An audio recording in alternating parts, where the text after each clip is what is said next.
So today, the main topics will be systems of first order linear differential equations.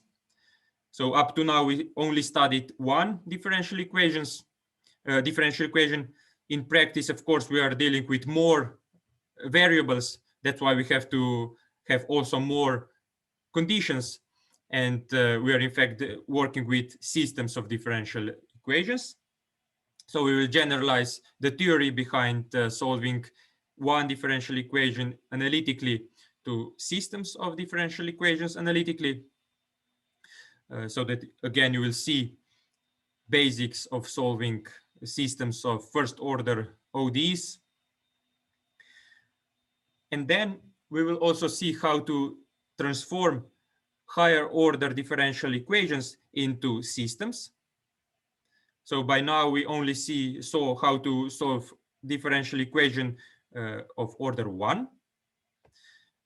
Now we will see how to solve systems of differential equations still of order 1. But then we will be also able to solve one differential equation of higher order by transforming it into a system. It's a very simple trick, and we will see this trick. And then finally, we will study numerical methods for solving differential systems of differential equations. In fact, Runge-Kuttas and Euler's method generalize naturally to systems, only that the functions which are given as an input must be vector functions, but otherwise the implementation is the same and the formulas are the same. And then we will see also one interesting real-life example about the biological example about changing the population sizes of rabbits and foxes, which can be modeled by a differential equation. So the population of foxes, of course, has an impact on the population of rabbits because foxes eat rabbits, and also the population size of rabbits has an impact on the population size of foxes, because if there are less rabbits, then there is less food for foxes and the fox population drops. However, when there are more rabbits, then also the population size of foxes grows because there is more food. So this can be modeled by a system of two differential equations and solved numerically. And we will see how to solve such a system numerically, and we will also compare how good Euler's method works compared to Runge-Kuttas method on this example. If time allows, we will start to study phase portraits. So we have a system of two differential equations of first order. And if the function defining this system is independent of time, then we can portray everything in the plane. And then we will study what are the possible pictures, what are the possible images of the solutions, and those images are called phase portraits.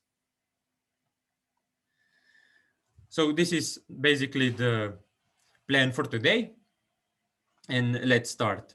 So we will study, as I said, systems of first order ODEs.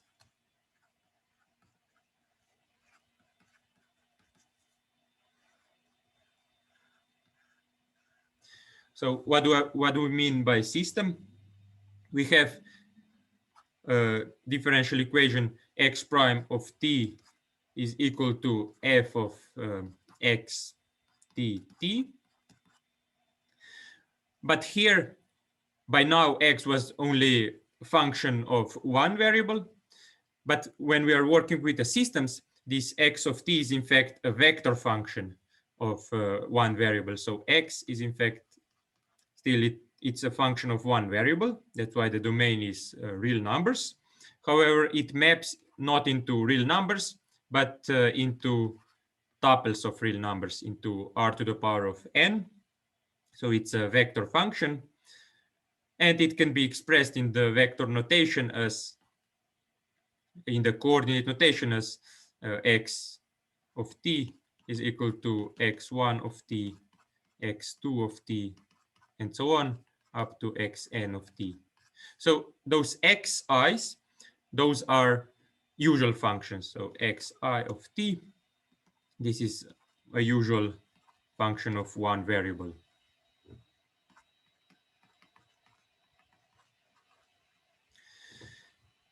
So we have this differential equation.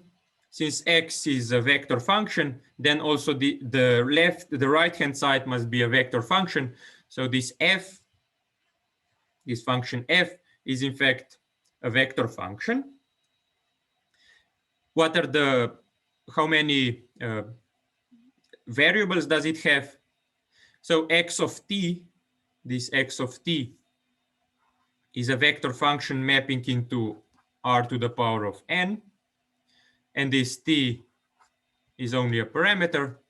So this f must have n plus 1 variables. So it maps from r to the power of n plus 1, and it maps in the codomain of x. So since this x prime of t is also a function, a vector function from x prime is also a vector function mapping from r to n.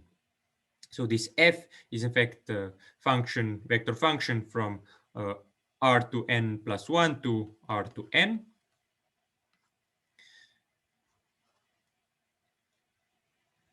And so it can be written in the coordinate notation as, so it has n plus 1 parameters. We write the first n by x1 to xn from obvious reasons, and the last one we write as t. And the coordinate functions are f1, also dependent on x1 to xn and t, and f2, dependent on x1 up to xn and t, and so on. So we have n coordinate functions.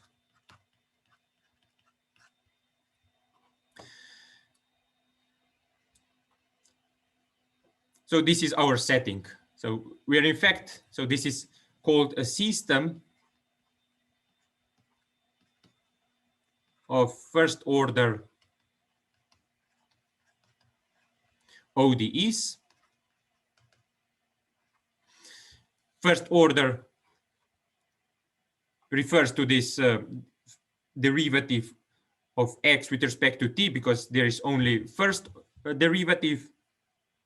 And ODEs refers to the fact that we only have one independent variable, so we can only take the derivative with respect to this independent variable, and we can take partial derivatives.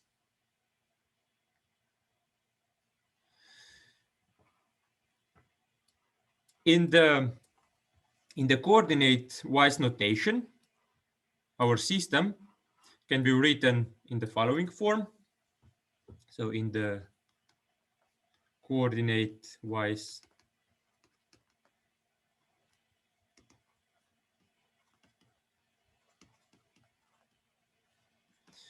the system is of the form. So I will write it in the coordinate-wise notation so that it will be more clear what we are doing. But what we wrote above, this is a compact way of expressing a system of first order ODEs. So the first coordinate x prime of t, this is in fact a vector function with coordinates x1 prime of t, x2 prime of t, and so on, xn prime of t. And the right hand side is just what we have here, f1 of x1 of t, x2 of t, and so on, xn of t, and the same for other coordinate functions.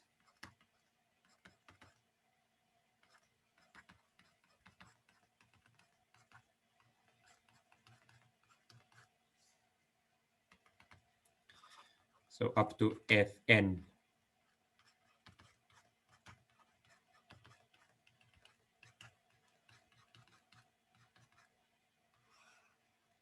So we have in fact a system of n differential equations. All are of order 1, and we are searching for n unknown functions. So the solution to this system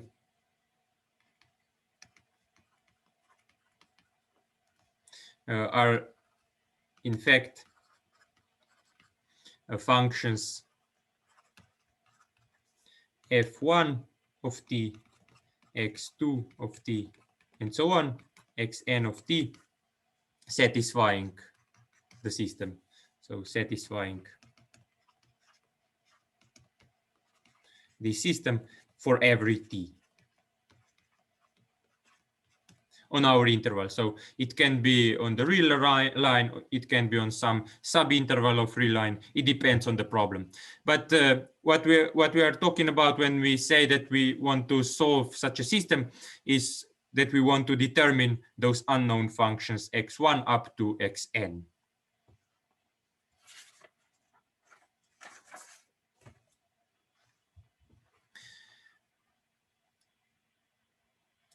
Since we have n unknown functions, the family of solutions of such a system is, as expected, n parametric. So the family of solutions of such system is n parametric,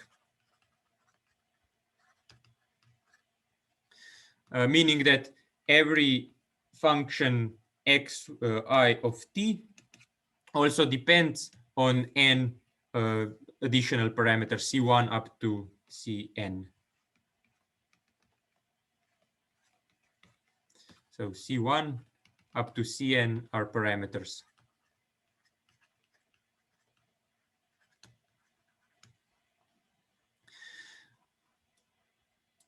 When we had one differential equation of first order, you can remember that the family of solutions was one parametric. So we only had one of those C's. But since we have now n unknowns, there should be n parameters. We will see shortly on the example. So if we want to determine the particular solution out of this family of solutions, we need an initial condition. So to determine a particular solution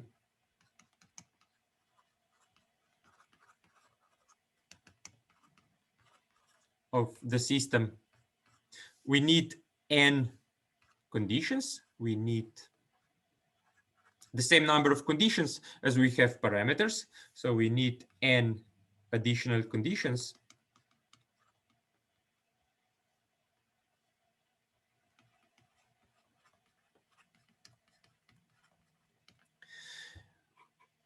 But since we are working with vector functions, it is enough to have the value of x, which is a vector function with n coordinate functions. So the value of x at one time point, or the value of x at some t, t naught. So x of t naught should be x naught. And this we are in fact given n conditions because this x of t naught is a vector function mapping into n tuples of real numbers. So if we know the position of x at some parameter, we in fact have n conditions. And out of these n conditions, we can determine c1 up to cn explicitly. And this condition is called initial condition, as in the case of one differential equation.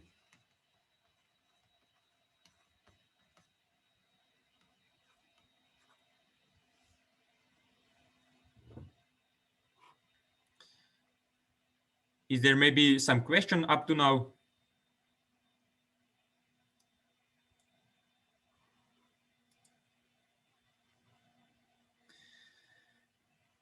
So this is a general setting, but from now on, we will focus on specific systems of first order differential equations, because even in the situation of one differential equation, we were not able to analytically solve every such equation. X prime of t is f of xt. So we only knew how to solve specific cases when f was linear function of x. And we will also focus on such systems in what follows. So from now on, we will focus on linear systems of ODs. So in those systems, f of x of t is of the form some matrix function of t times an unknown vector function x plus some vector function g. So recall that this f of xt, this is a function from n plus 1 tuples into n tuples. This xt, this is a function from r to n tuples. So this a is also a function, is a matrix function from Rn to Rn. And this g is a vector function also from R to Rn. Sorry, I wrote here wrong. So a is a function of t. That's why the domain is only R, but it maps into matrices. So because we have to know how to compute at times xt. So this xt is a vector of size n. This a must be a matrix with n columns, but it also has n rows. Why n rows? Because of this n, it must have n rows, and because of this n, it must have n columns. So it's in fact square matrix. And such a system is really linear system because only x appears on the right hand side. So there are no powers of x, of coordinate functions of x, or transcendental function of x. So this is a linear system. And in the matrix notation, so how does it look like in the matrix notation then? Our system star in the matrix notation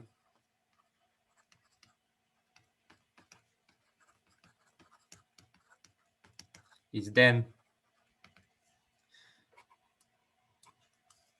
so we have x prime of t. This is as written above, x1 prime of t, x2 prime of t, and so on, xn prime of t. And it should be equal to f of xt. So this is a matrix A, and I will write it again with coordinate with entry-wise functions. So a11 of t, a12 of t, and so on, a1n of t. And in the last row, we have an1 of t, and an2 of t, and so on.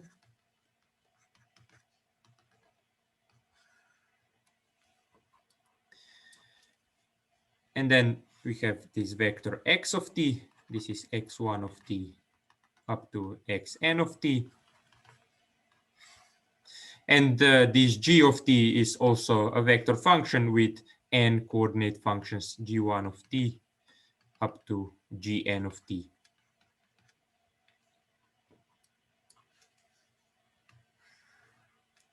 So this is our system in the matrix notation. Those a, I, j are coordinate functions mapping from R to R, and also gi are coordinate functions mapping from R to R. So every function which appears in this system is a usual function of one variable mapping into real numbers.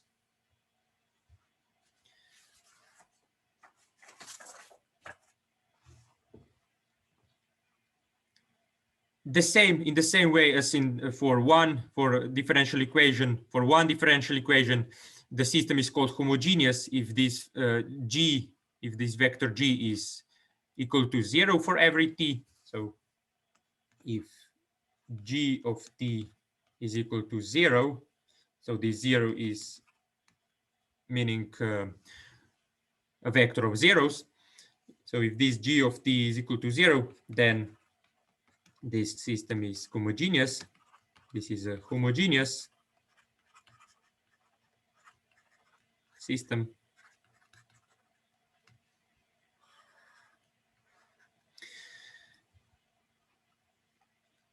And if those a11 up to an of t are in fact independent of t, if this matrix A of t, so the matrix of coefficients, is in fact constant function for every t, then we call a system with constant coefficients. So if A of t is a constant, is some matrix for every t, then the system, then it is a constant coefficient system.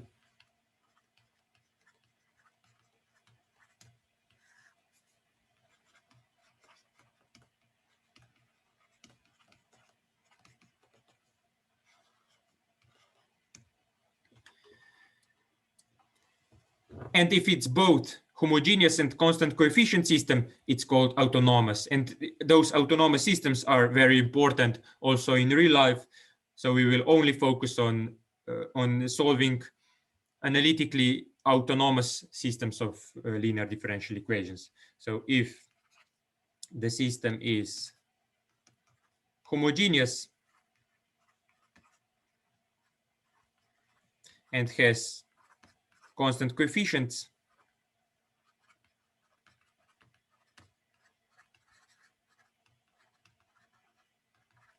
then it's called autonomous.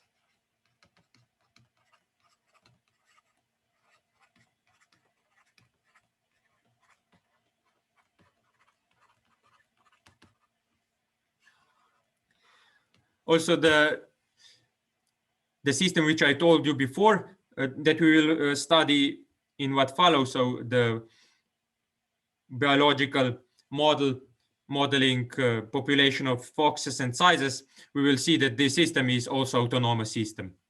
So such systems are really important in practice. So let's write again what is the form of an autonomous system. The form of an autonomous system then becomes x prime is equal to ax.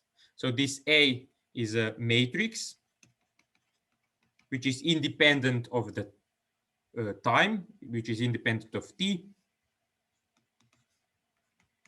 And G is 0, so we don't have any vector function here as a non-homogeneous for the non-homogeneous part. So this is our autonomous system. Again, in the matrix notation, it is then just x1 prime of t is, then we have a11 x1 of t plus a12 x2 of t, and so on, a1n xn of t, and the same for other variables. So xn prime of t is a n1 x1 of t plus a n2 x2 of t, and so on, a and n xn of t. So those a's are just real numbers. A ij is a real number.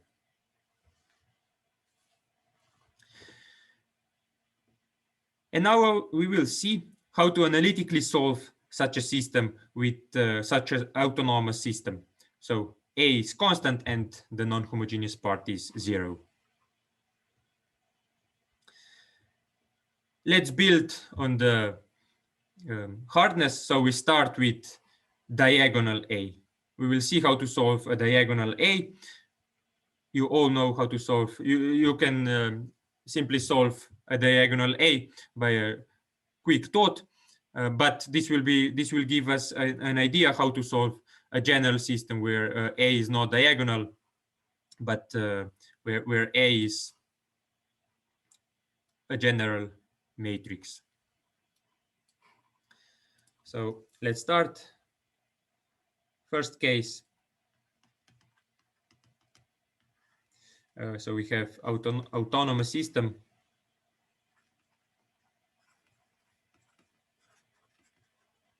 with diagonal A.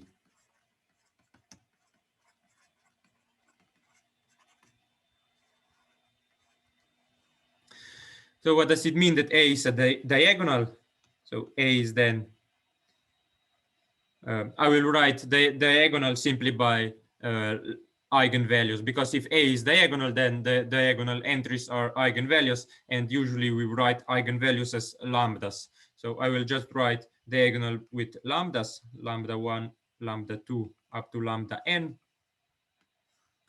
and all the other entries are equal to 0.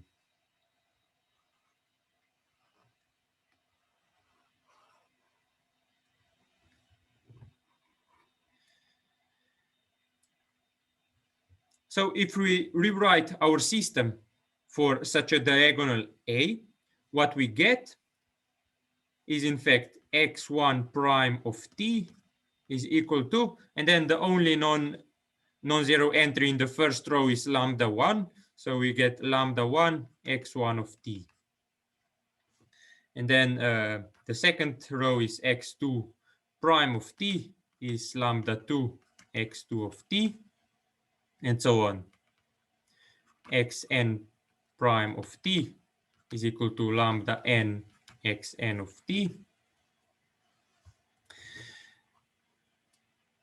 And if we look in this n differential equations, we in fact see that in the first only x1 appears, in the second only x2 appears, and in the last only xn appears, and all those functions, all those differential equations are in fact separable ones, and we know how to solve such a separable one. So the solution to the first one is then x1 of t is equal to e to the power of lambda 1 t times c, times some function, times some parameter c1. So why? I could write here, because dx1 over x1 is equal to lambda 1 dt. We integrate both sides. We get logarithm of x1 absolute value is equal to lambda 1 t plus some constant c1 tilde, and expressing x1 out of this equation, we get x1 is equal to some new constant c1 times e to the power of lambda 1 t. And I got rid of this absolute value by putting it into c1. So plus minus, it's either plus or minus absolute value of x1, and we just put plus or minus into this constant c1. So we hide this absolute value in the c1. So we can solve each of these differential equations in the same way. So x2 of t is e to the power of lambda 2t c2. and so on. Xn of t is e to the power of lambda n t Cn. So writing this in the vector notation, so x of t, the solution is x of t, which is a vector function with coordinate functions x1 of t up to xn of t. And for each of those xi's, we know what's the actual form. So we have here e to the lambda 1 t c1, e to the lambda 2 c2, and so on, e to the lambda n t cn.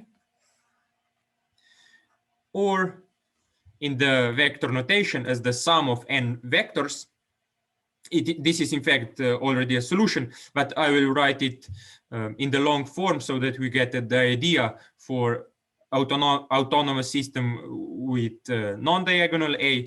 So as a sum of n vectors, this can be also expressed as e to the lambda 1 t times the constant c1 times the vector 1, 0 up to n zeros, plus e to the power of lambda 2t times c2 times this vector 0, 1, 0, 0, 0,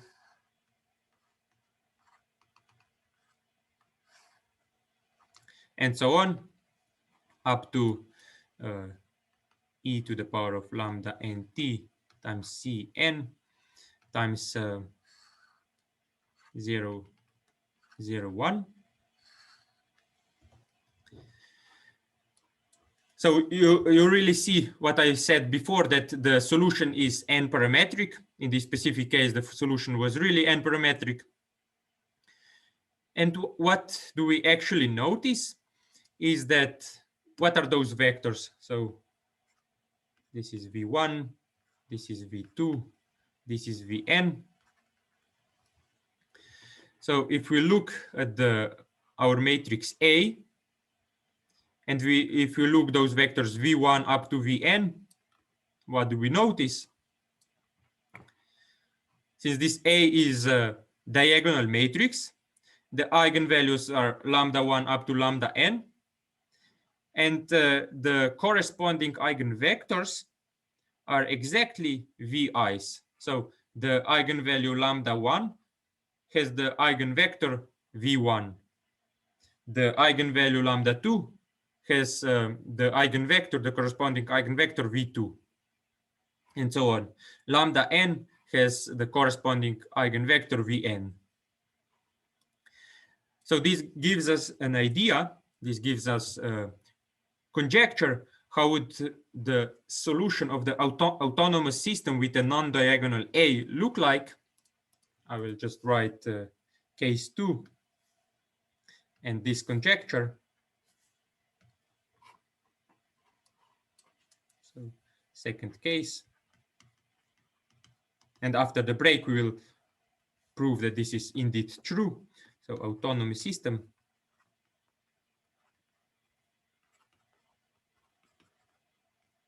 with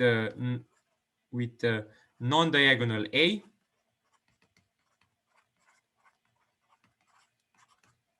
but n linearly linearly independent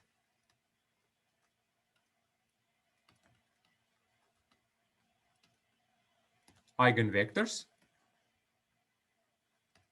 So you know from linear algebra that not every matrix has n linearly independent eigenvectors.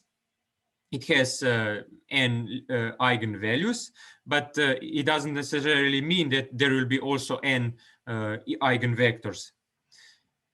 But let's say that we have a situation where A is non-diagonal and it indeed has n linearly independent eigenvectors. So in this case, we claim, so we will write n linearly independent eigenvectors. We will denote them by v1 up to vn, and the corresponding eigenvalues will be lambda 1 up to lambda n. So we claim we conjecture from case 1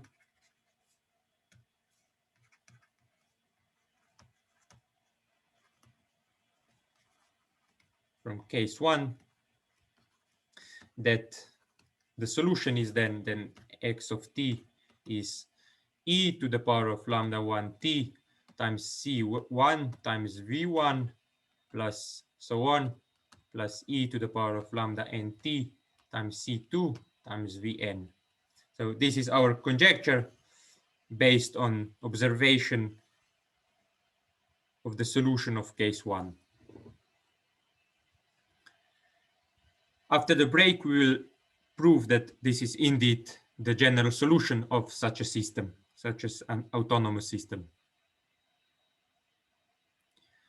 Is there maybe some question, observation?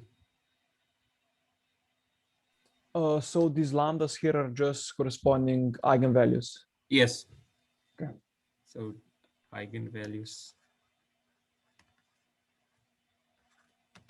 So V1 has corresponding eigenvalue lambda 1 and so on. And this C, this last C is probably Cn. Cn, yes. Okay. Thank you.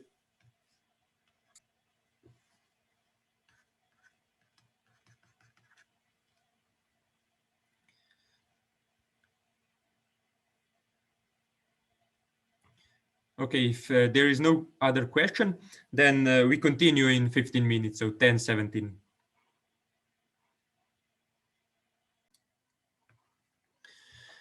So at the end of the first hour, we conjectured that the solution of an autonomous system with a non-diagonal A, but with n linearly independent eigenvectors v1 up to vn is of this form.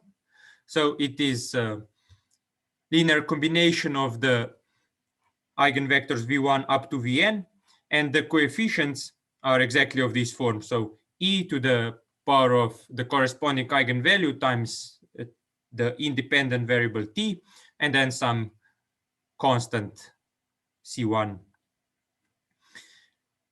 And we will prove that this is indeed true. So proof.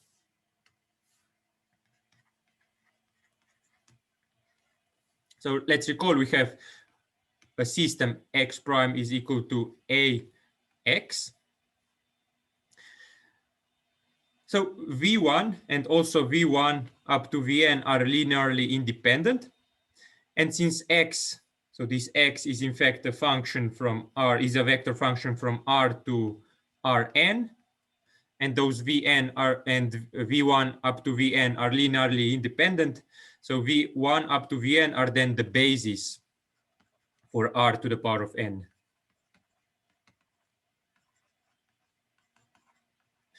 Which means that every vector can be written as their linear combination, so in a unique way. So what can we infer from this? For every t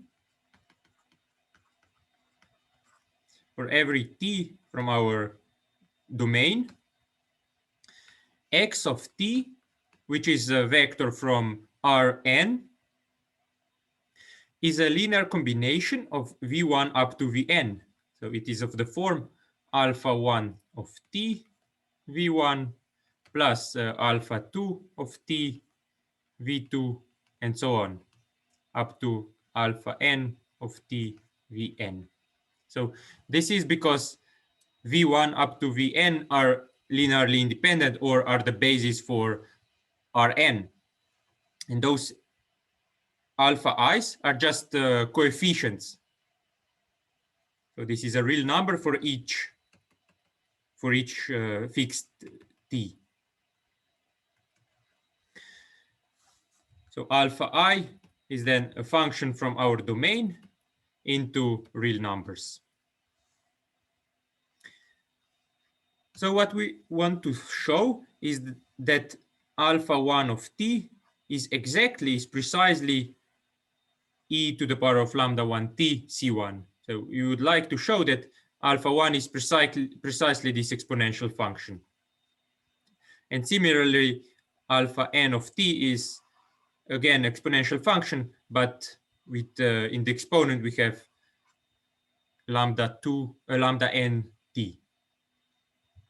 So this is what we want to show.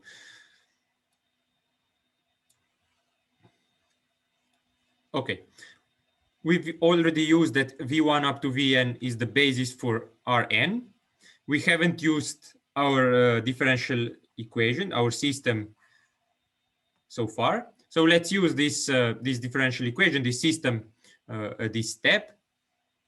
So we know that x prime of t, since x of t is of this form, as a linear combination of v1 up to vn, we can just take the derivative of this right-hand side.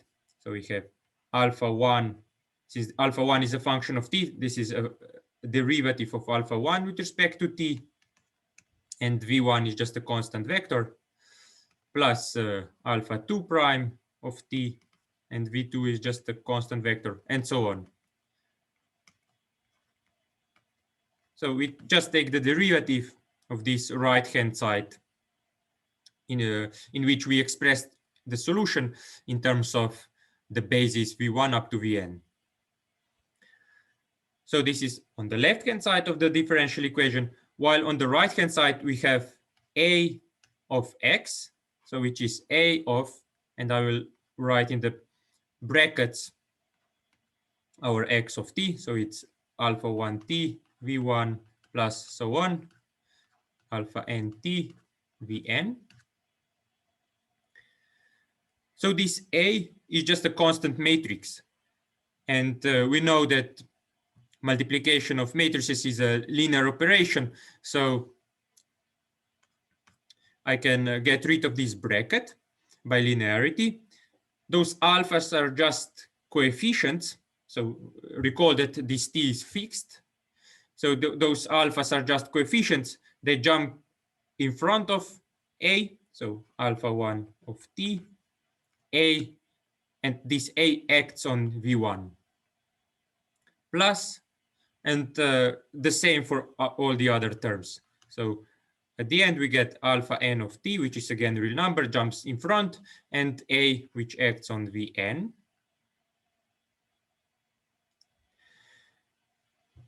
And what can we use now?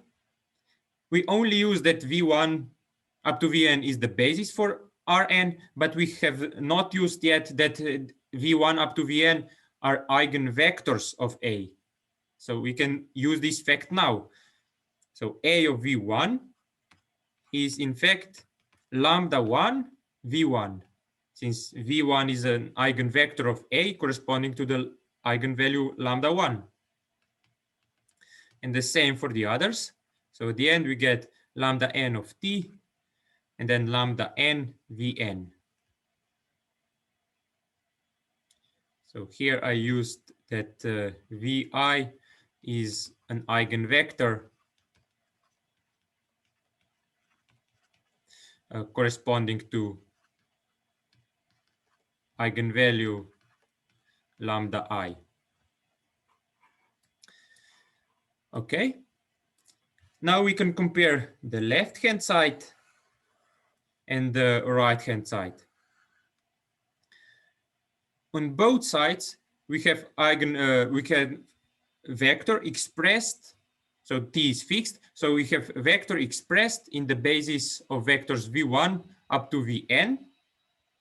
And since if you have a basis, the coefficients in the expression are unique. This means that lambda 1 prime of t, so lambda 1 prime of t stands as the coefficient at the vector v1, and it must be the same to the coefficient standing at vector v1 on the right hand side. So lambda 1 prime of t is lambda 1 t, so alpha 1 prime t equals to alpha 1 t times lambda 1, and the same for the others. So alpha n prime t must be equal to alpha n t times lambda n. So here we used the fact that v1 up to vn are linearly independent. If they wouldn't be, then we cannot say that the coefficient at every of those vectors is unique.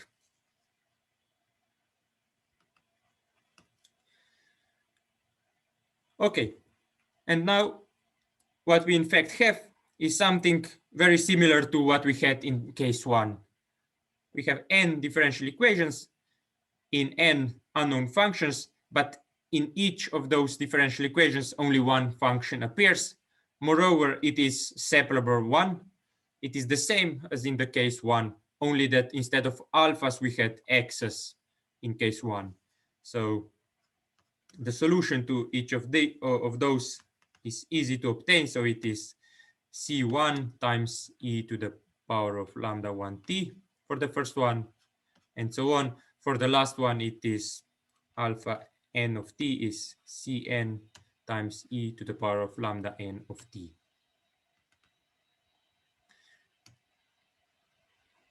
And this is basically what we had to prove. So we were proving that each of lambdas is of the form the parameter times e to the power of corresponding eigenvalue times t. This is exactly what we obtained here. So this is the end of the proof. So let's repeat. If A is a non-diagonal matrix with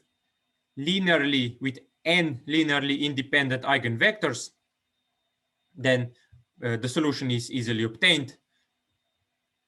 It is as written in the case 2. Okay, let's look at an example, and then we will comment on what happens if the eigenvalues are not real, but we want real solutions. So here we didn't assume that lambdas are real. So we will comment on how to ensure that the solution is really that the solutions are really real functions. Since lambdas can be complex, in this expression, the general solution can be complex, but it is possible to ensure that it is that we only sum up real solutions. So this will be first comment. And the second comment will be how to solve such a system if A doesn't have n linearly independent eigenvectors.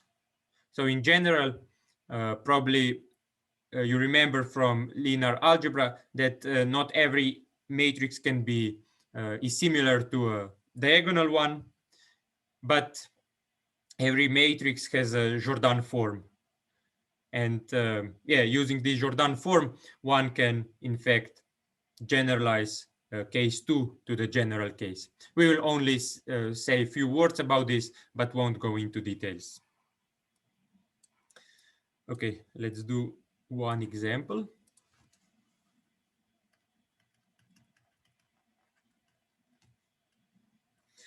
We will have a simple 2x2 system. We have x1 prime is equal to x1 plus x2. And the second differential equation is x2 prime is equal to 4x1 minus 2x2. This is indeed autonomous system because coefficients at x's are constant, independent of time, of the parameter t, and also there is no non-homogeneous part. So this is really an autonomous system, and in the matrix notation, it can be written as x1 prime, x2 prime is equal to, and then we collect the coefficients in the matrix. So we have in the first row, we have 1, 1. This is this one, and this is this one. And then we have 4 minus 2 in the second row. 4 minus 2. And the vector is x1t and then x2t. So let's try. So now our A is 1, 1, 4 minus 2. Let's try to compute the eigenvalues and eigenvectors, and we'll see if there are two linearly independent eigenvectors. So we have A minus lambda identity is equal to 1 minus lambda, 1, 4, minus 2 minus lambda. Lambda is an eigenvalue if the determinant of this vector, of this matrix is 0. So the determinant of A minus lambda identity is equal to, and so we have to recall that the determinant of a 2 by 2 matrix is the product of the diagonal minus the product of the anti-diagonal entry. So 1 minus lambda times minus 2 minus lambda minus 1 times 4 is 4. Let's expand this. So we have lambda squared, and then we have minus 2 lambda, no, plus 2 lambda and minus 1 lambda. So it's plus lambda and minus 2 minus 4. So what we get is lambda squared plus lambda minus 6 is 0. And this quadratic equation can be easily factored. So it's lambda minus 3 times, no, it's lambda plus 3 times lambda minus 2 is equal to 0. So the eigenvalues are minus 3 and 2. And now we already know that there indeed will be two linearly independent vectors, because for each eigenvalue there is at least one eigenvector. And since we have two eigenvalues, two different eigenvalues, then there also should be two different eigenvectors, two linearly independent eigenvectors. Let's compute them. So alpha minus A minus lambda 1 identity is so 4, 1, 4, 1. So to determine the eigenvector, we have to compute the kernel of this. So A minus lambda 1 identity, and then x1, no, let's use some other notation. Let's use AB must be 0. So it's 4A plus B, and 4A plus B, this must be 0. If we take for A equal to 1, then B is equal to minus 4. So the eigenvector is 1 minus 4. This corresponds to lambda 1. And let's repeat the procedure for the other eigenvalue. So A minus lambda 2 identity is equal to minus 1, 1. And then we have 4 and minus 4.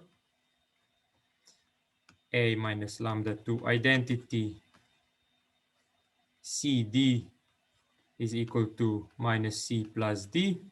And then minus 4C minus 4D. This should be equal to 0. If we take for C, if we take 1, then D will be equal also to 1. So V2 is 1, 1. And this corresponds to lambda 2 is equal to 2.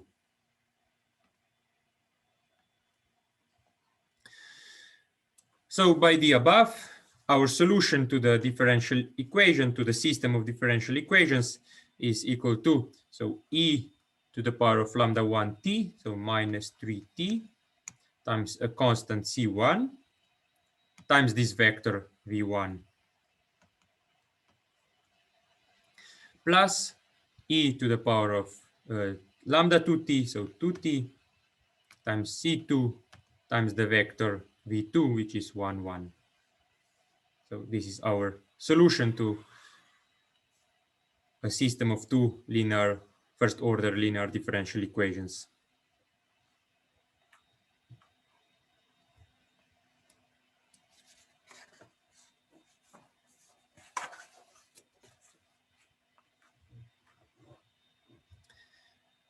Okay, this was the first example where the eigenvalues were real. Let's take another example where the eigenvalues won't be real, but we would still like to get a combination of real solutions, because in practice we want to work with real real functions. So example 2. We have a system x1 prime is equal to x2, and x2 prime is equal to minus 4x1. Again, this is autonomous system. Our matrix A is equal to, so the first row is 0, 1, and the second row is minus 4, 0.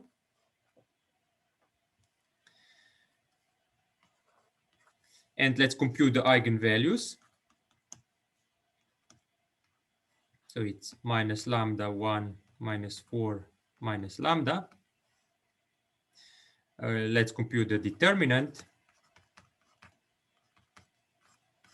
So the determinant is the product of the diagonal, it's lambda squared, and then minus the product of anti-diagonal entries, which is minus 4. So minus 4 is plus 4. And this should be 0, which means that lambda squared must be minus 4. And this means that lambda 1 is minus 2 times I, and lambda 2 is plus 2 times I.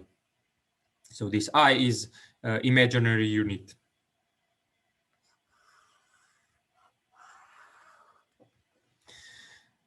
Let's compute the corresponding eigenvectors. So A minus lambda 1 identity times AB must be 0. So A minus lambda identity is minus 2I, 1 minus 4, and then 2I. And so AB, this is the first row, becomes minus 2 identity A plus B. And the second row is minus 4A plus 2IB. And this should be equal to 0.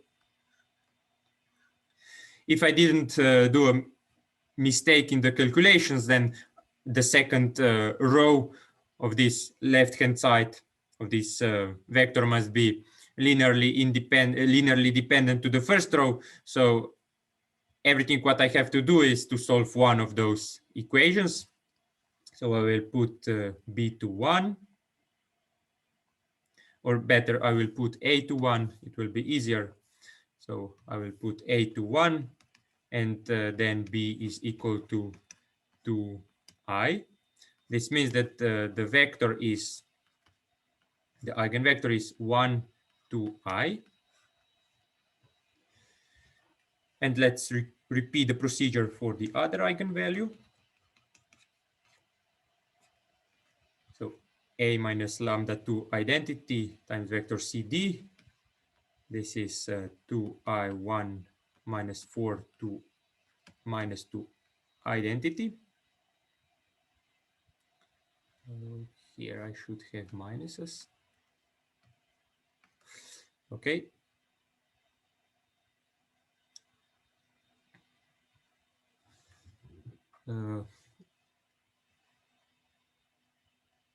In the first case, so I subtracted minus lambda 1 identity, but I in fact subtracted minus 2 identity. So this is in fact lambda 2.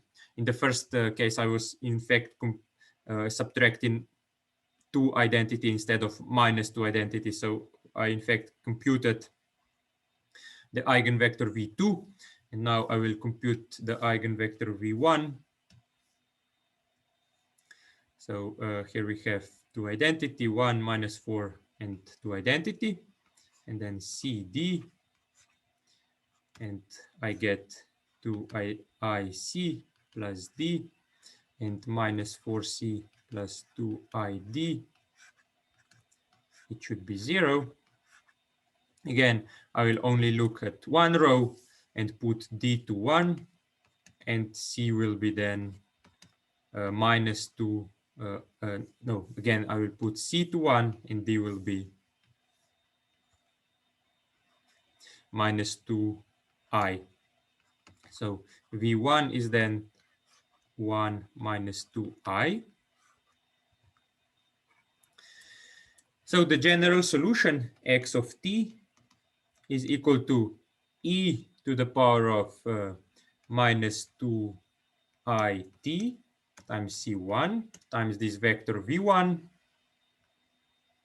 which is 1 minus 2i, plus, and then I have e to the power of 2it times c2 times the eigenvector, which is 1, 2i. So it is, in fact, it's a complex solution, but we would like to, to have a real solutions. And here we will see a trick how to transform this solution to a linear combination of real solutions. So this C1 and C2 can be complex. And we would like to somehow express this X2 as a linear combination of real solutions. And let's see what we can do for this. So we have, let's look at the real part of x of t and imaginary part of x of t. And this will be, in fact, the idea. So this x of t can be written as real part of x of t plus identity times the imaginary part of x of t. And then we can write a general solution as a linear combination of c1 times real part of x of t plus c2 times imaginary part of x of t. And this c1 and c2, we allow them to be complex. But if we want real solutions, then we will only vary c1 and c2 over real numbers.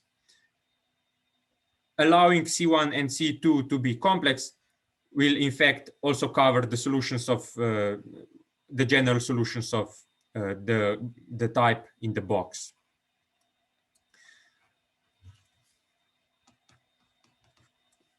So let's compute the real part of x of t. So what is the real part? We have from the first vector, we have this e to the power of e2it. We can write it as cosine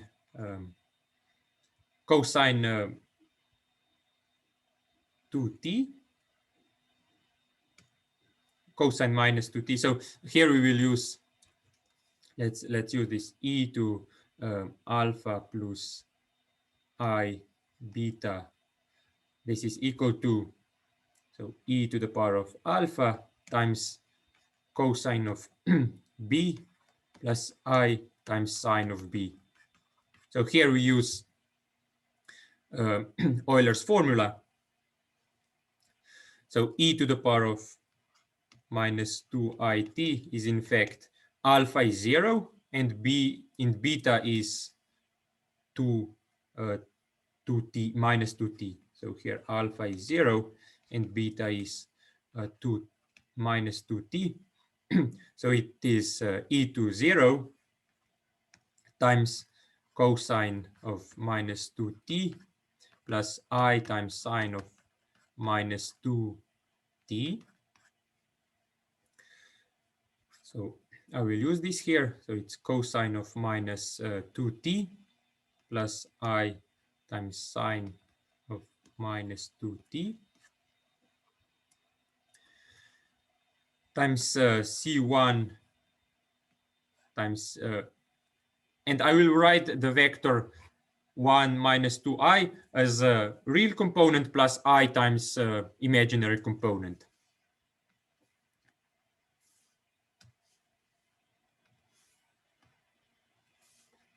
So this 1 minus 2i, this is 1, 0, plus I times 0 minus 2. And the same for the other solution. So plus here I have e to the power of 2it, so it's cosine 2t plus I times sine 2t. And then the vector is times c2 times, and then the vector is again, real part is 1, 0, and the imaginary part is 0, 2. So this.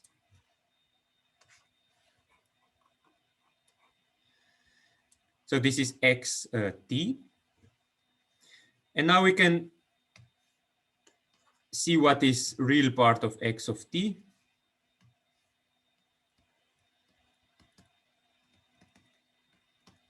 So from this first summand, we have to take, if we take cosine of minus 2t and multiply it by the first vector, this will be real. So the real part of the first summand is cosine of minus 2t times c1 times 1, 0.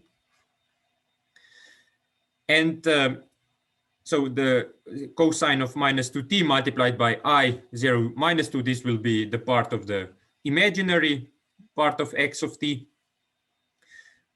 And now observing this sine of minus 2t, since here we have I, it must be multiplied with another I to get a real solution. So it is minus sine of minus 2t times this vector 0, minus 2, and c1. And from the other summand, we do the same. So plus cosine of 2t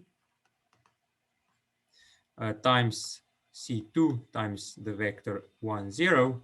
So here I took this and multiplied by this, and plus, now I take sine plus sine 2t.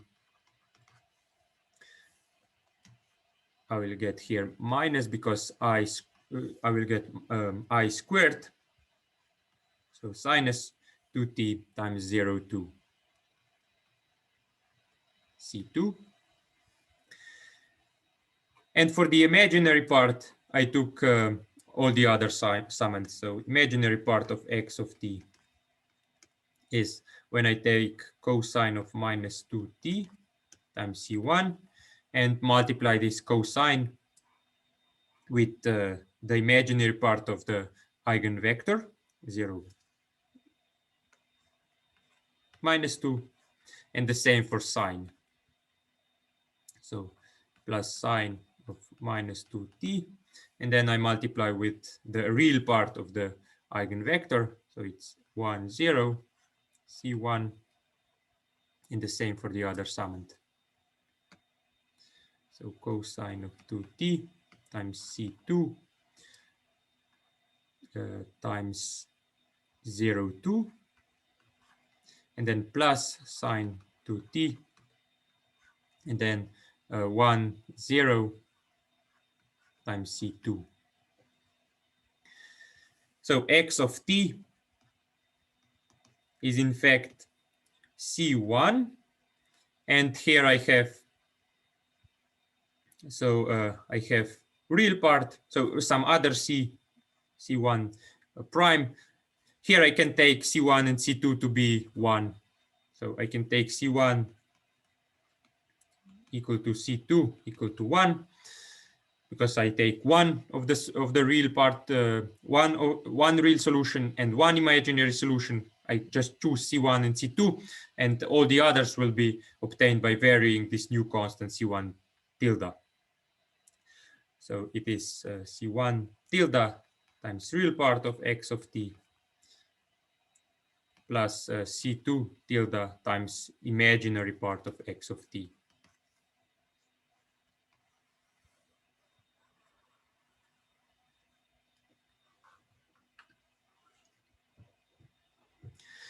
So I really have two real solutions, and all the real solutions are obtained by varying c1 tilde, c2 tilde over real numbers.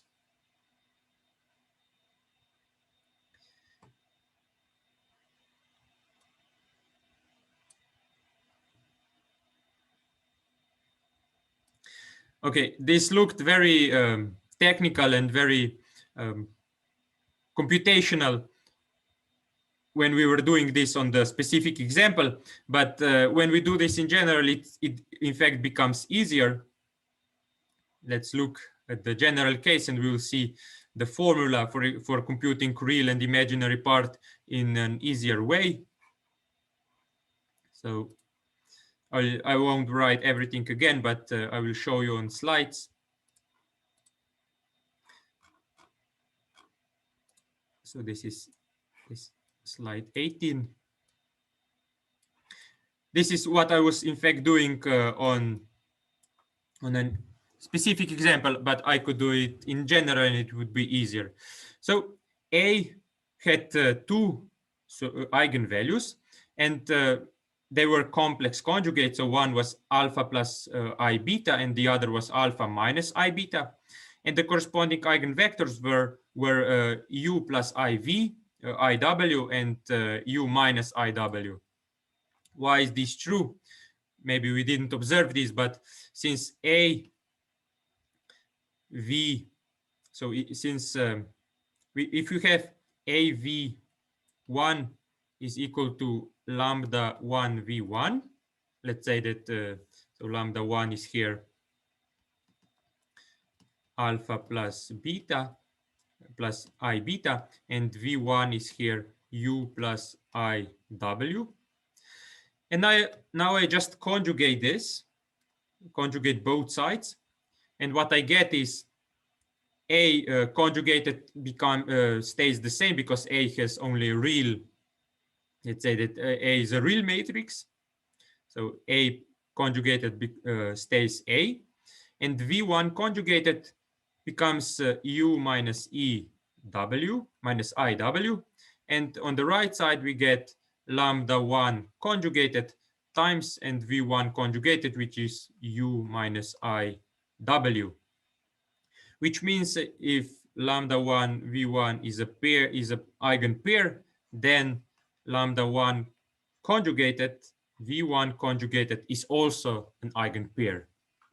So what we computed above was really one of the eigenvectors. So you see one was 1 minus 2i, and the other was only conjugated first one, so 1 2i. We didn't notice this on the specific example, but as we can see here, it is always like that. And so the solutions were, both solutions were e to the alpha plus I beta t, u plus I w, and ones with minus. And if we write this in the real and imaginary part, we see that the real part is e to alpha t cosine beta tu minus sine bt w. And the imaginary part is e to the power of alpha t and then sine beta t u plus cosine b t w. And this is in fact the real part, and this is in fact the imaginary part. So you see only 3 lines and we can get real part and imaginary part of the solution. So this is a general formula, real part of x of t above and imaginary part of x of t. So usually it's easier to calculate real and imaginary part on a specific example, but in this case it seems easier to work with this general formula. Only compute lambda v and then plug in to this equation and get 2 real solutions.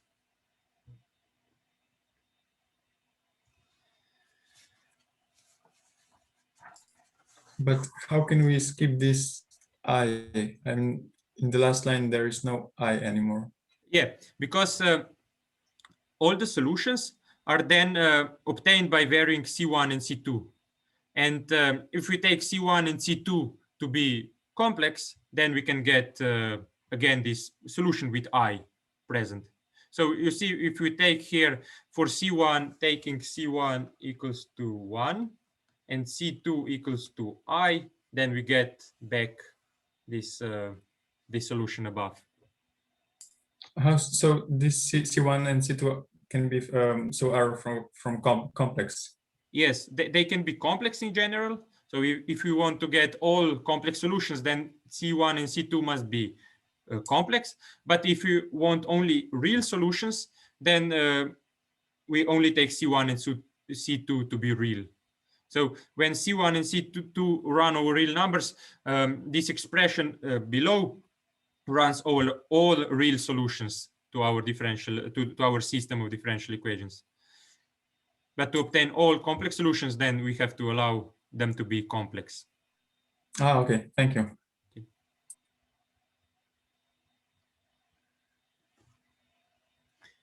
Okay, so this was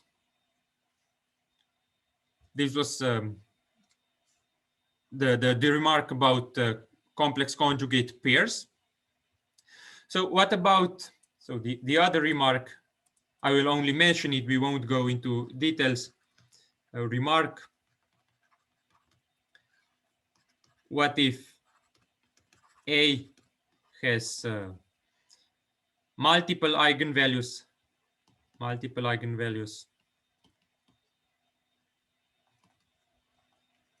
and doesn't have n eigenvectors? For example, if matrix A is equal to lambda 1, so this A has eigenvalues are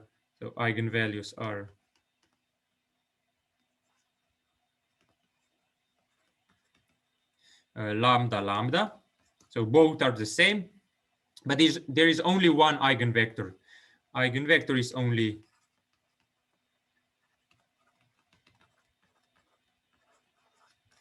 one, which is 1, 0. So in this case, one has to, so it turns out that the formula for the other, so one solution to our differential equation, our system, one solution is as above, e to the power of lambda t times the constant c times this eigenvector 1, 0. But we know that there must be another one. And it turns out that the other solution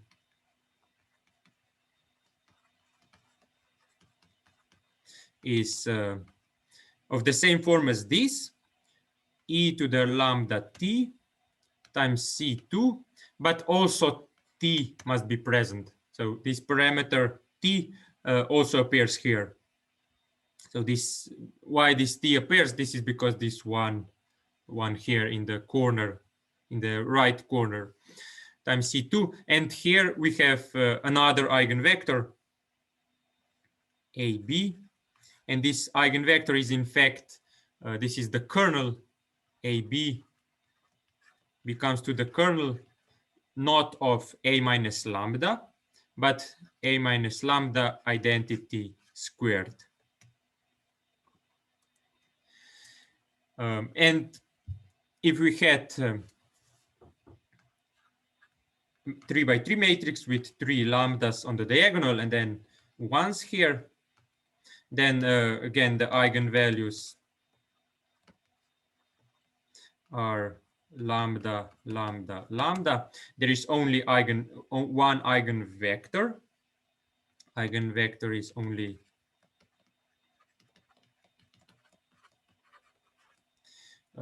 one, which is 1, 0, 0. And then one solution is again e to the power of lambda t c 1, 0, 0. So one solution e to the power of lambda t times c1 times 1, 0, 0. But the other two also contain,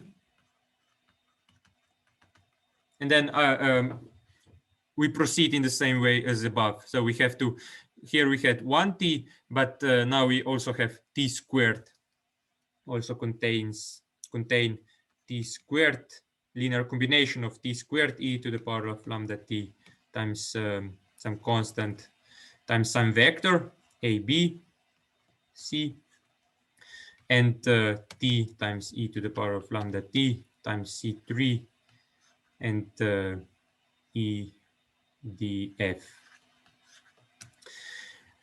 Those vectors a, b, c, and e, d, f are very connected with, those are in fact generalized eigenvectors.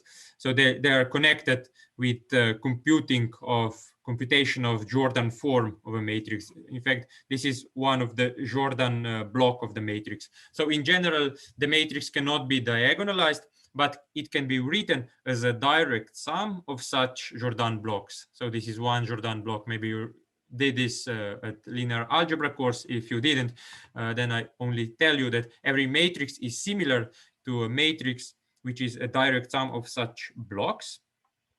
And how to compute those blocks is to determine those vectors EDF, ABC, and 1, 0, 0. So when we have those, there is an algorithm how to compute those generalized eigenvectors, and those generalized eigenvectors are in fact appearing in the general solution of such a system of differential equations.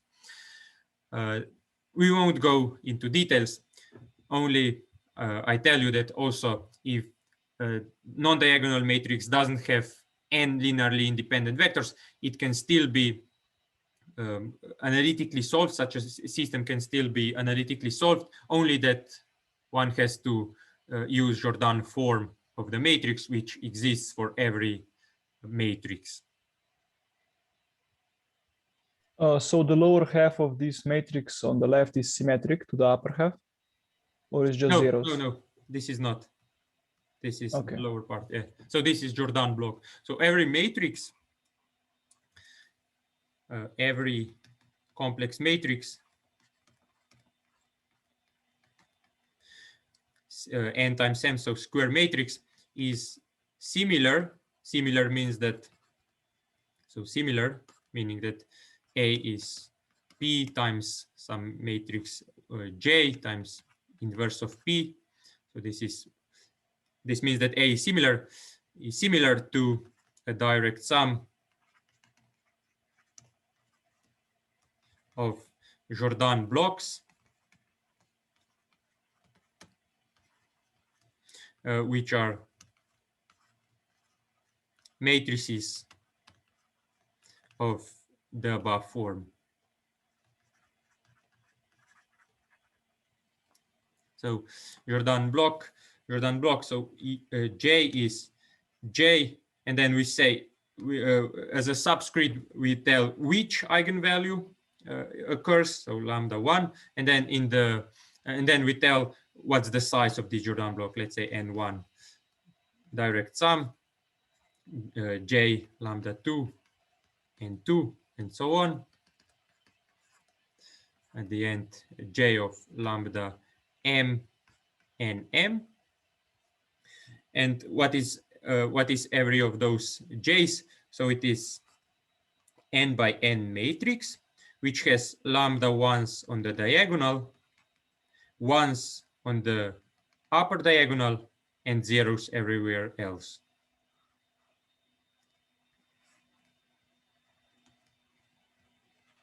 So it's n1 by n1 matrix. So the other one is, so J lambda with subscript lambda 2 has lambda 2's on the diagonal, ones on the upper diagonal, and zeros everywhere else. And it is n2 by n2 matrix, and so on. And what does it mean that it is a direct sum? it means that it is in fact diagonal matrix with diagonal blocks, which are just those summands. So it's like that.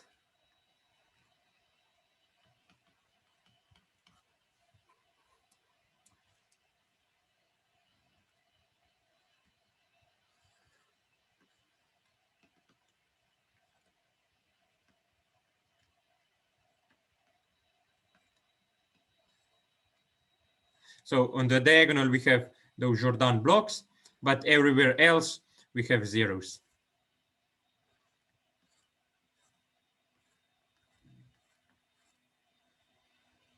And this is a general form of every matrix. So symmetric matrices can be diagonalized. For symmetric matrices, all those Jordan blocks are of size 1, because every symmetric matrix can be diagonalized. However, if a matrix is not symmetric, then it doesn't necessarily mean that it can be diagonalized, but it has a Jordan form, and Jordan form is of this is a matrix of this form. And Jordan form is unique. So every matrix has a unique Jordan form. There cannot be more Jordan forms of the same matrix. So this is the most general form of a matrix, of every complex matrix. However, you didn't do the proof of this at linear algebra course because it requires quite a lot of work. Okay, and if one wants to solve autonomous system for a general A, then one has to use the Jordan form. So Jordan form is the form which helps us to determine all the solutions of the system, all n linearly independent solutions to the system of differential equations above. Okay, but we will skip the details. Is there maybe any other question?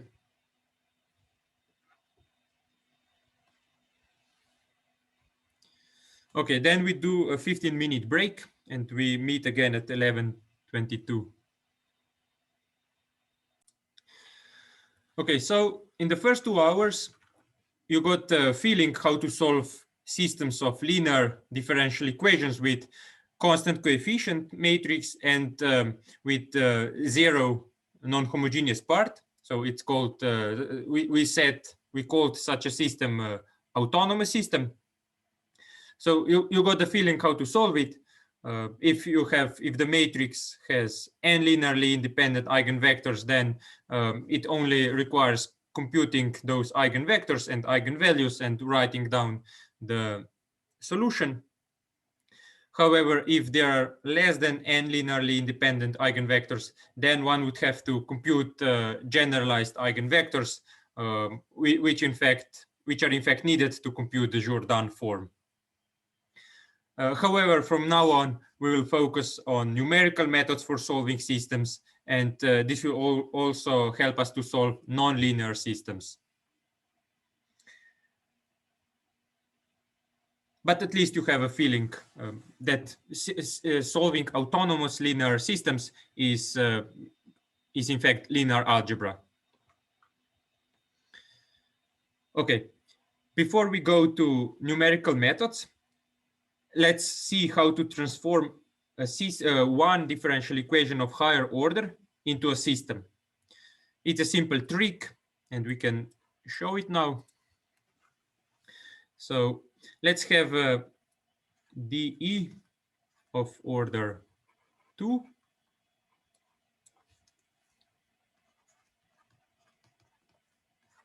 And let's transform it into a system of 2 first order dEs.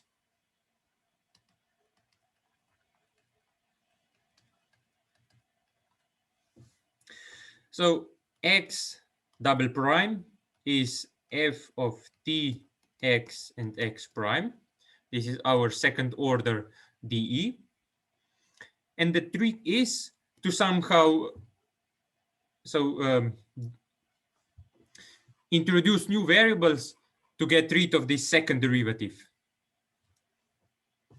And what we can do, so in any case, we have to know the information about x. So first of the variables will be just x.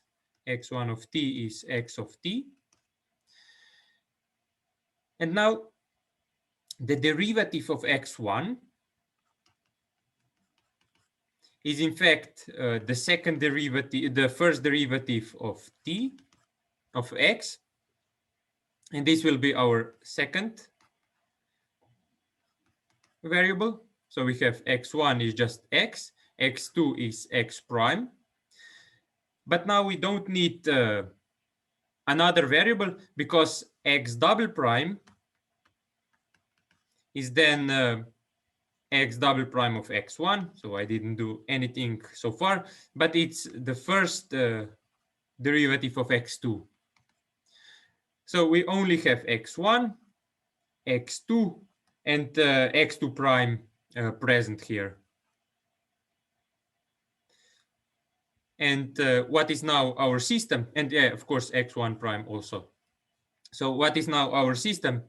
Our system is x prime, x1 prime is equal to x2. And then x2 prime, which is x double prime, which is f of t, and then x is x1, and then x prime is x2. So this is our system of two linear first order differential, not linear, but first order differential equation. Linearity is still, it doesn't need to be linear because we don't need what is f. So linearity depends on the function f. So this is our transformation. Let's look at an example to see how this works, and then we will generalize to arbitrary order. So we have, let's say we have 2x double prime minus 5x prime plus x is equal to 0. We can write this in the above form by putting x double prime on one side and everything else on the other. So it is 5 halves of x prime minus 1/2 of x. This is our dE of order 2. And now we introduce x1, which is just x, and x2, which is x1 prime. And then our system becomes, so x1 prime is x2, and then x2 prime is 5 halves times x prime, which is x prime is x2, minus 1/2 of x, which is x1. So this is then our system. And we solve it, it's autonomous system, and we can solve it as we saw before.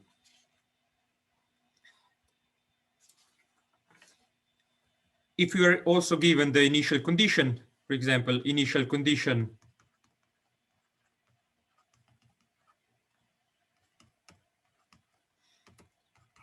x of 3 is 6 and x prime of 3 is -1. So how does this initial condition transform into a system? Very easy. So x1 of 3 is 6 and x2 of 3 is -1. So we know how to solve the system of those two differential equations, and then we use this initial condition to determine constants C1 and C2.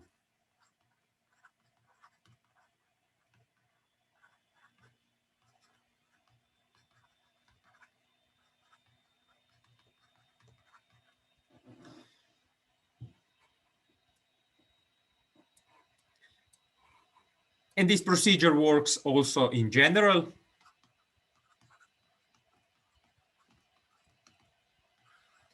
if we have a differential equation of order n, let's say that we have differential equation of order n, so nth derivative of x is equal to a function of the independent variable x, x prime, and so on, up to n minus first derivative of x. And what we do is introduce new variables. So x1 is x, then x2 is x prime or x1 prime, then x3 is x2 prime, which is in fact x double prime, and so on, up to xn, which is prime of xn minus 1. And then what is our system? So our system then becomes, so we take the last n minus 1 variables, equations from this introduction of new variables. So x2 is x1 prime, then let's write it in the other order. So x1 prime is x2, then x2 prime is x3, and so on. Xn minus 1 prime is xn. And finally, xn prime is determined from the initial dE. So it is f. So only here the initial dE enters. So it is f of t, and then we have x1, x2 up to xn minus xn. So this is then a system of linear of first order differential equations. Linearity again depends on f.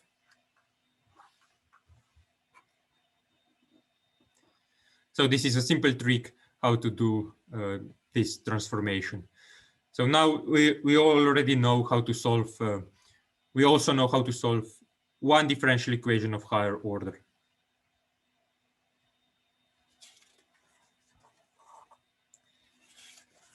Okay, and now let's move to numerical methods.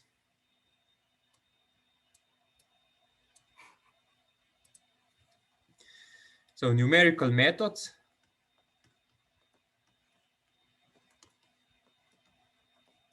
for solving systems of ODEs.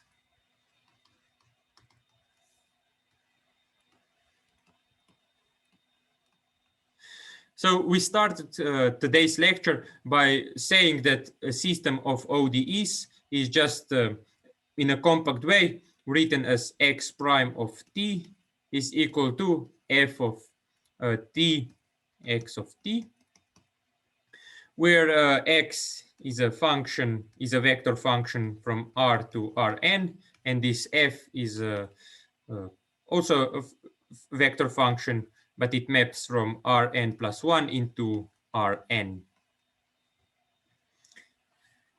So if we recall Euler's method from last time, for in case n is 1, for n is equal to 1. So for 1, if you have one differential equation, it is in fact equal to, it corresponds to n equals to 1 in the above formulas. So this Euler's method was to divide our interval into equally subintervals of equal size. So these our division points were ti's, and each ti was just so each ti was expressed from the previous ti as, so ti plus 1 is ti plus h, where h is step size. And the new approximation xi plus 1 was then xi plus step size times the slope of the tangent, f of ti, and then xi. So this was the algorithm for Euler's method.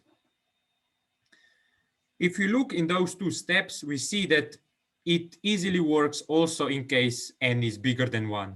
So the first step is the same because t is still a parameter living in R. So the first step is the same. However, we can do the calculation in the second step in vector form. So xi plus 1 is not a real number anymore, but it's a vector of real numbers. But the same idea works. So this f of ti xi still represents the slope of the tangent to the curve, because x of t is now, so x of t, as we know from the chapter on curves, this is just a one-dimensional object in Rn. That means that it is a curve. And x prime of t represents the tangent to this curve, only that it's computed in Rn. So basically, geometrically, the second equation still represents the same idea. We are in the point xi, and then we compute the tangent to the curve in Rn and move along the tangent for a small step to come to another point, which is then approximation for the solution of our dE. So this Euler's method, both steps work also for general n. So it works also for n is equal to, for any n. So yeah, of course it can be computed, but it also has the same geometric meaning. So it really makes sense to do Euler's method. And also Runge-Kuttas method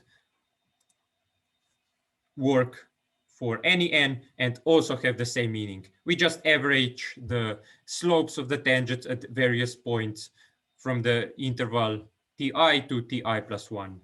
So Runge-Kutta for general n is the same. So I will just write it down. Ti plus 1 is ti plus h, where h is step size. And then a new approximation is the previous one plus some average of the slopes of the tangents. So 1 over 6 k1 plus 2k2 plus 2k3 plus k4, and those k1, k2, k3, k4 are h times f ti xi.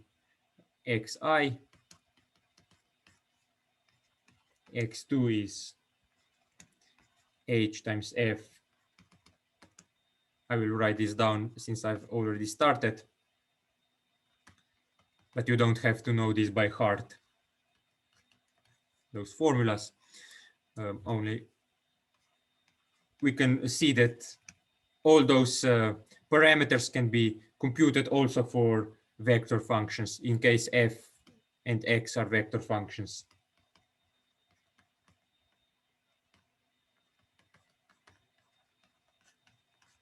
And k4.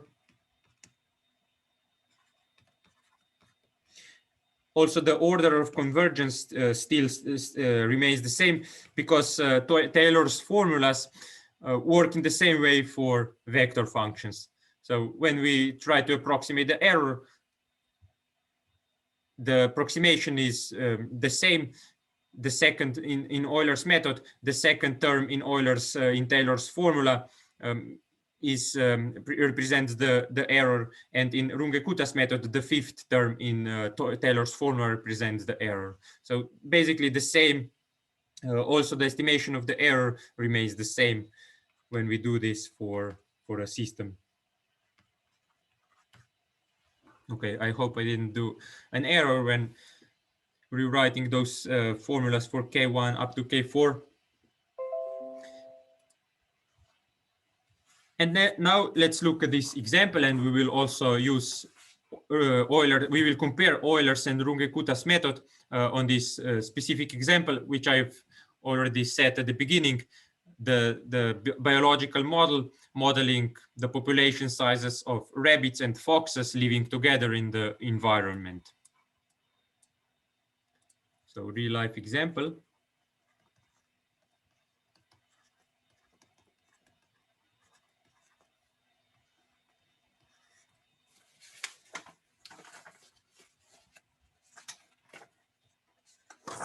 It's so-called predator-prey model.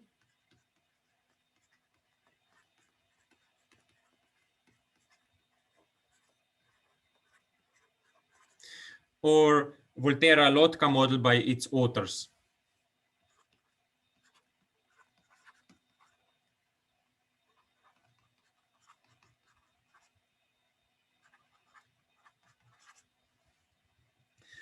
To get the feeling of the time, so it's 1920 and 1926. Why Volterra-Lotka and why different years? Because Volterra was modeling certain chemical reactions, while so this was Lotka, while Volterra was modeling the dynamics of certain biological models. So one was from chemistry and one was from biology, but they were both modeling different phenomena by the same system of differential equations. We will look at the biological part of this model. That's why it's also called predator-prey model. So we have rabbits. Let's RT represents the population size of rabbits at time t. And f of t represents the population size of foxes at time t.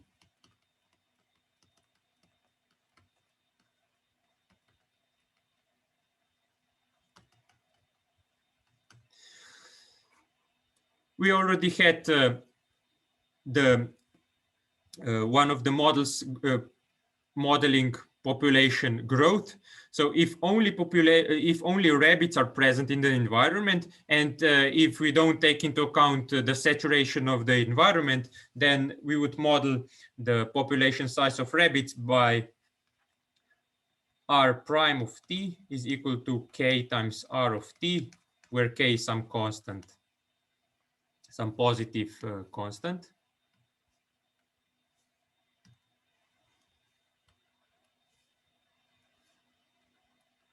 So if only rabbits present and resources are unlimited.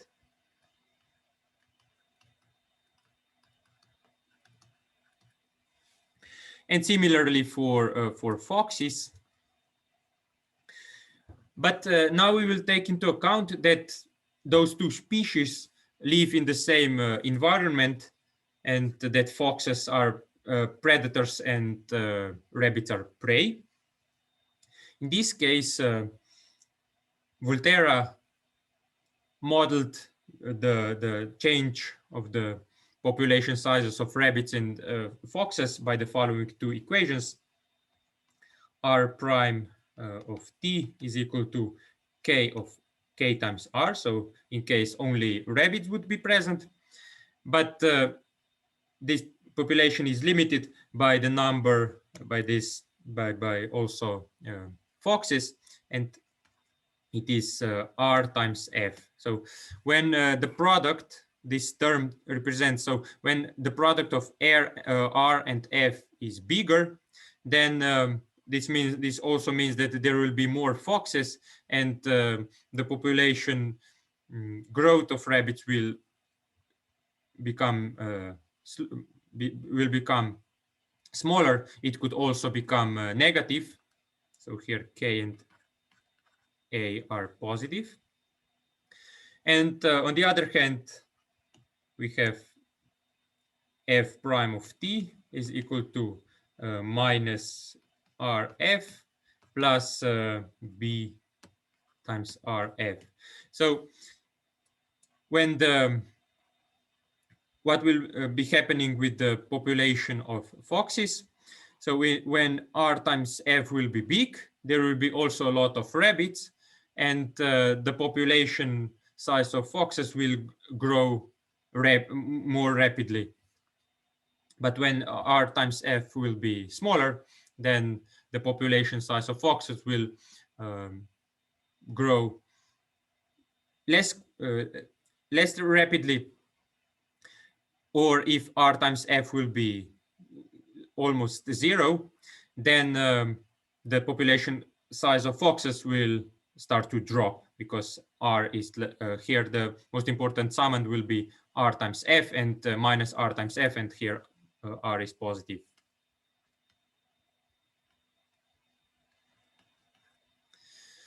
So we have this system of differential equations. We see that this is an autonomous system, but it's not linear, so it is autonomous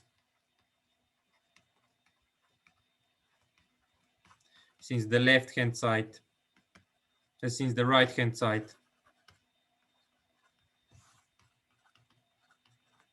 does not depend on time.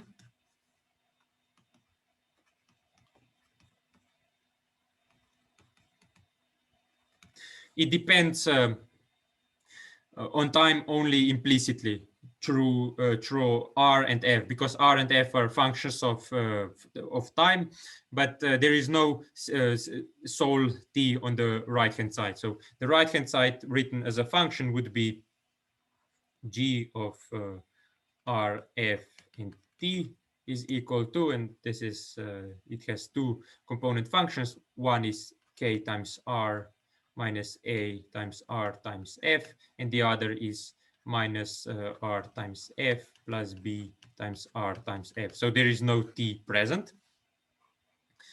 which means that the populations of R and F are independent of time. So if we are in some point in the phase plane, then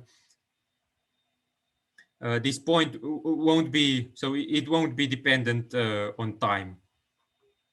We will look at these autonomous systems of differential equations, of linear differential equations with two variables next time more thoroughly, and we will study those phase planes.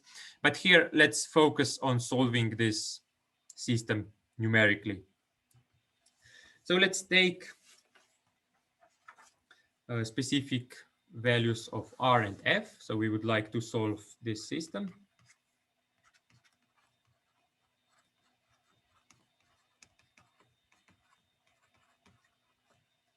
System star.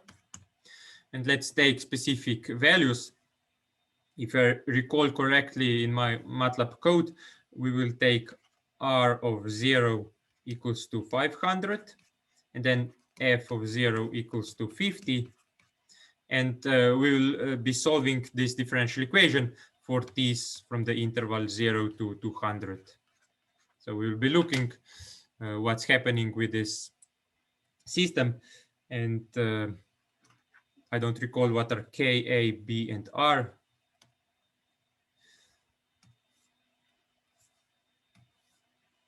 I will write them down later. So they are fixed constants.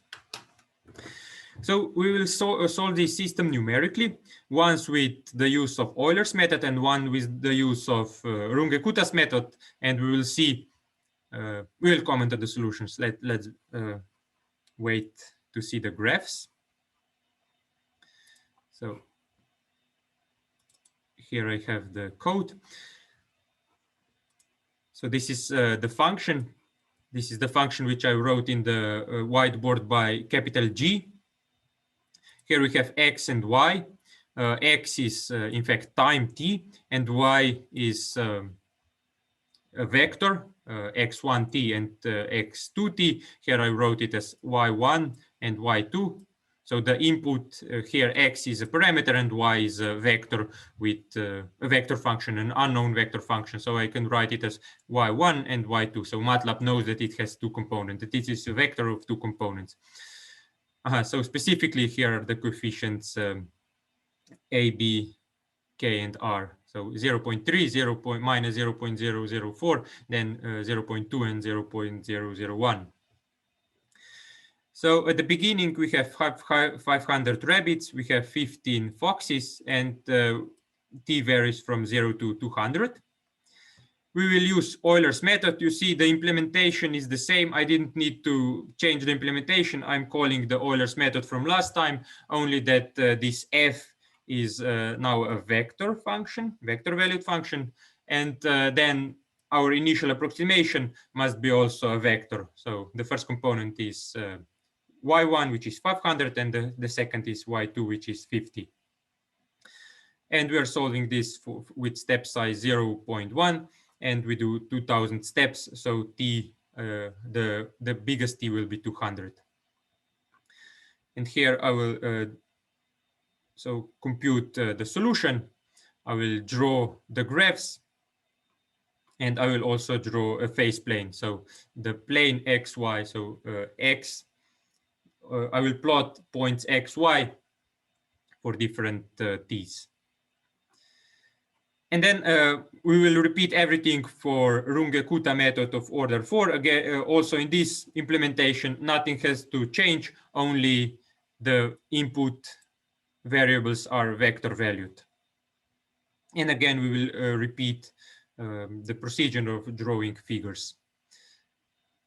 And now let's run this script.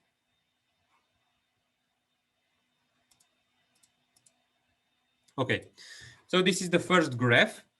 Y1 is the population size of rabbits, and Y2 is the population size of foxes. And what we see at the beginning, it was 500. And then using Euler's method, we see, yeah, it fluctuates as we expect. When the number of rabbits increases, then also the number of foxes increases with a little bit of delay. But when the population size of foxes increases, then the number of rabbits, the population size of rabbits starts to decrease because there are more predators. And then it decreases for some time. With some delay, also the population size of foxes start to decrease. And when there is less foxes, the population size of rabbits again starts to increase. So this fluctuates in a expected rhythm. So one increases, the other increases, then one decreases and the other decreases, and so on. But what looks strange on this graph is that the population size of rabbits, the peaks are getting higher and higher. So it looks like that after infinite time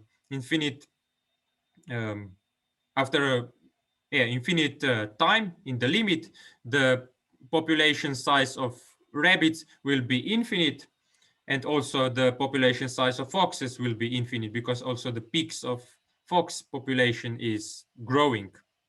It's a little bit strange, because that would mean that in the infinity, the resources of the environment should be unbounded, because the number of rabbits will be infinite. So the fluctuation looks good, but this increase in peaks is a little bit suspicious.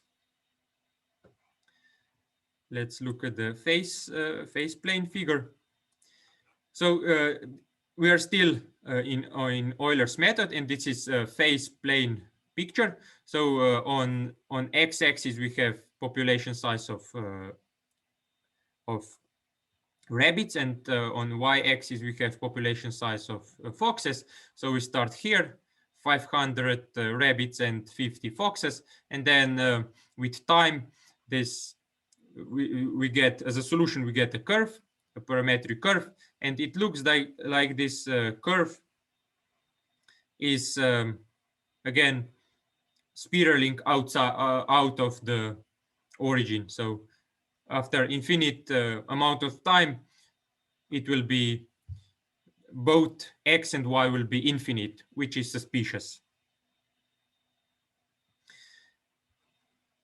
And now let's look at the same solution, but using Runge-Kutta's method. So this is this figure. Here we see the fluctuation is the same as compared to Euler's method.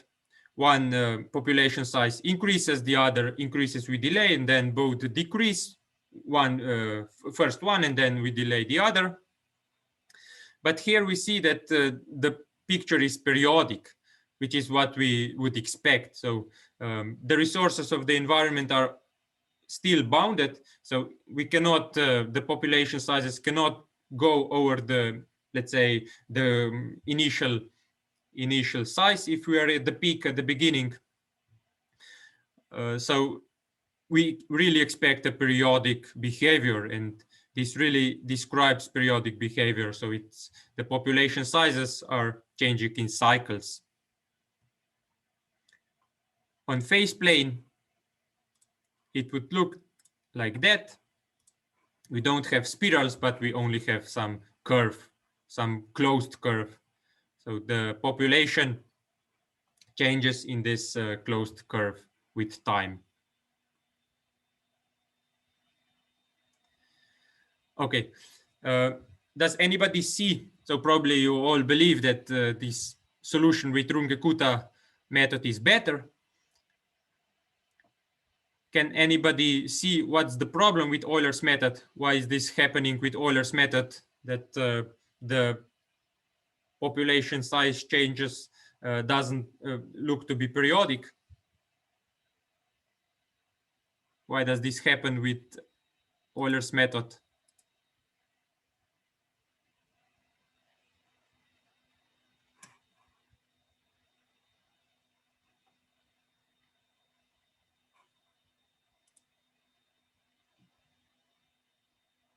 Yes, as Nate wrote in the chat, it's a higher order of error, and it seems that the local errors in one cycle mean a global error of the difference between those two peaks. And yeah, already in one cycle, the global error is quite huge, so it's visible. And in each next cycle, the global error is even bigger. However, in Runge-Kutta's method, the global error in one cycle was not very large, so it's not visible. And also after 10 cycles, it's not visible. Probably after, if we stick to the same step size, but do a lot of steps, then the error would also become visible after a lot of cycles. But in those 8 cycles, the error was not visible. So this example is a nice demonstration of the difference between the errors in Euler's method and Runge-Kutta's method. So the step size was the same, but in one cycle, Euler's method is already too wrong, and we can see that it's something doesn't make sense. So to conclude, let me only comment on this phase plane. So here, if we start, so this is the solution. If you are solving our initial system, R prime is something and F prime is something, then the solutions are curves, are family of curves. And this is one curve in the family, the one on which the point 550 lies. But if without initial condition, if we draw all the solutions in this phase plane, we would get a picture which would be something like that. So yeah, now you can also write those Ka, R, and B by yourself. But so phase plane would look something like that. So we have R and F, and the curves which solve our DE, our system of DEs is something like that. So we saw one, and then there would be another one with different initial conditions, another one, and so on. But if we look in the center of those curves, there would be one point which would be equilibrium point. And this point, this is equilibrium point.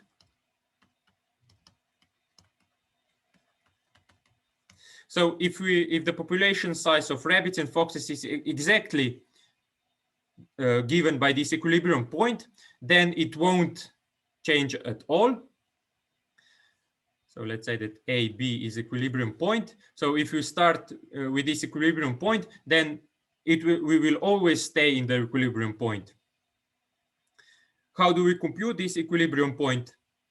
So we have R prime is some function of R and F, and then F prime is some function of R and F.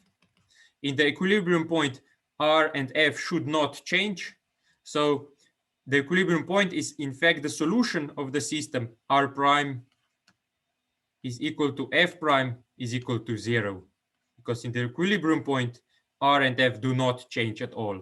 So to determine this equilibrium point, we have to solve the system G1 RF is equal to G2 RF is equal to 0. So if we solve this nonlinear system of nonlinear differential equations, then the solution will be equilibrium point.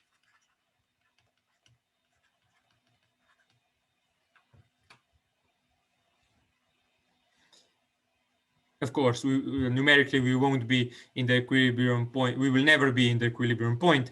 But yeah, so if we were precisely in the equilibrium point, which is not even possible because it won't be a whole number. A and B is not a whole number, but we can't have a non-whole number of rabbits and foxes. So we in practice we will not be in the equilibrium point. But if we are in the neighborhood of equilibrium point, then the fluctuation will be small.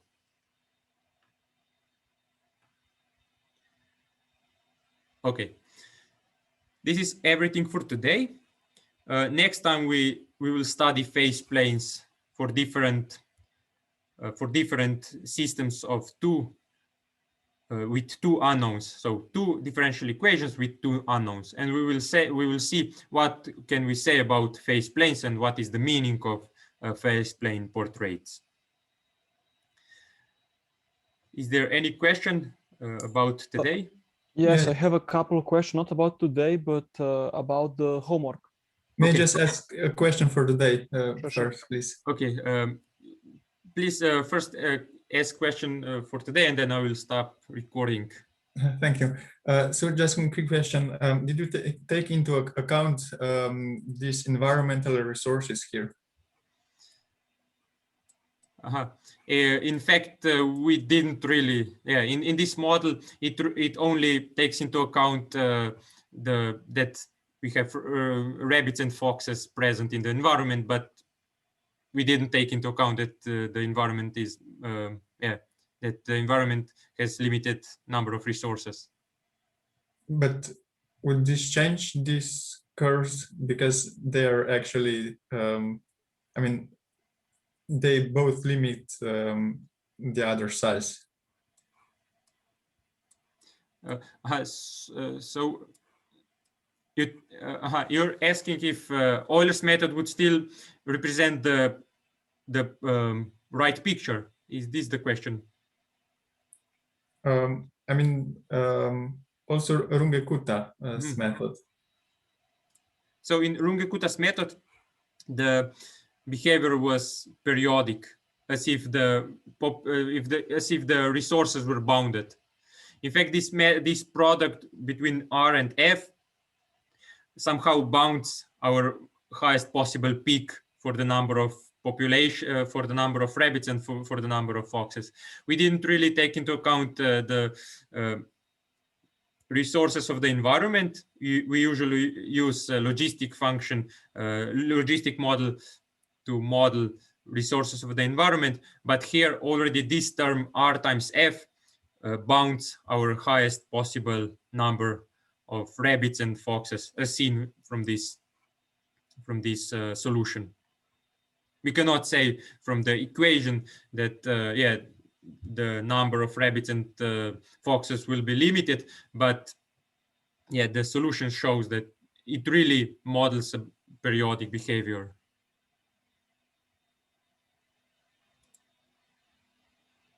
Okay, thank you.